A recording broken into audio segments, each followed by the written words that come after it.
ജീവിതമാകുന്ന പരീക്ഷണത്തിൽ ജീവിക്കുന്ന പരീക്ഷണ വസ്തുക്കളാണ് മനുഷ്യർ എന്ന് പറയുന്നതിൽ തെറ്റൊന്നുമില്ല.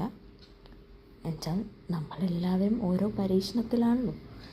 നമ്മൾ ഓരോ ദിവസം ഓരോരോ കാര്യങ്ങൾ നേരിട്ട് ഓരോരോ പ്രശ്നങ്ങൾ നേരിട്ടാണ് ജീവിച്ചു പോകുന്നത്. അപ്പോൾ നമ്മളെല്ലാവരും പരീക്ഷണ വസ്തുക്കളാണ്. നമ്മൾ ഉപയോഗിക്കുന്നത് മാത്രമല്ല പരീക്ഷണ വസ്തുക്കൾ, നമ്മുടെ ജീവിതമേ ഒരു പരീക്ഷണ വസ്തുവാണ്. അപ്പോൾ ഞാനിതിവിടെ പറയാൻ കാരണം, ഞാൻ അങ്ങനെ പരീക്ഷിച്ച ഒരു കാര്യം, അതിൽ ഒരു കാര്യമല്ല പല കാര്യങ്ങൾ, അതിനെയെല്ലാം ഇവിടെ നമുക്ക് ഒത്തുചേർക്കാൻ പറ്റും. അതായത് ഞാൻ യൂട്യൂബ് ചാനൽ തുടങ്ങിയതൊരു പരീക്ഷണം, ഇൻസ്റ്റാഗ്രാം പേജ് തുടങ്ങിയത് ഒരു പരീക്ഷണം, അതിൽ വീഡിയോസ് ഇടാൻ തുടങ്ങിയത് മറ്റൊരു പരീക്ഷണം, ഈ ഓർണമെൻറ്റ് മേക്കിങ്ങും അതിൻ്റെ സെയിൽസും മറ്റൊരു പരീക്ഷണം.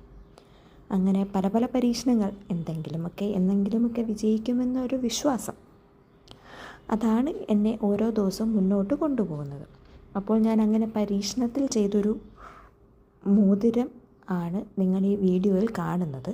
ഞാൻ അതിനെക്കുറിച്ച് കൂടുതലൊന്നും പറയുന്നില്ല, ബിക്കോസ് അത് നിങ്ങൾ ഇതേപോലെ ഉണ്ടാക്കി നോക്കണ്ട. പരാജയമെന്നൊന്നും പറയുന്നില്ല, പക്ഷേ ഇതിങ്ങനെയല്ല ഉണ്ടാക്കേണ്ടത്. ഞാൻ ചുമ്മാ ഒരെണ്ണം പരീക്ഷിച്ചു എന്ന് മാത്രം. അപ്പോൾ ആ പരീക്ഷണം നിങ്ങളെയും കൂടെ ഒന്ന് കാണിക്കാൻ വേണ്ടി വീഡിയോ റെക്കോർഡ് ചെയ്യുന്നു, ഇവിടെ ഇടുന്നു എന്നേ ഉള്ളൂ. അപ്പോൾ എനിക്ക് പറയാനുള്ളത് ഇത്ര മാത്രം, നമ്മൾ ഓരോരോ പരീക്ഷണങ്ങൾ എല്ലാ ദിവസവും നേരിടുന്നുണ്ട്, അതിലൊന്നും തകർന്നു പോകരുത്. ഓരോ പരീക്ഷണങ്ങൾ നേരിടുമ്പോഴും അത് നമുക്ക് കൂടുതൽ ഊർജം വേണം തരാൻ. ആ പരീക്ഷണങ്ങളെ നേരിട്ട് അതിനെ എങ്ങനെ അതിജീവിക്കാമെന്ന് നമ്മൾ ആലോചിച്ച് ഓരോരോ മാർഗങ്ങൾ കണ്ടുപിടിച്ച് അതിജീവിക്കാൻ ശ്രമിക്കുക.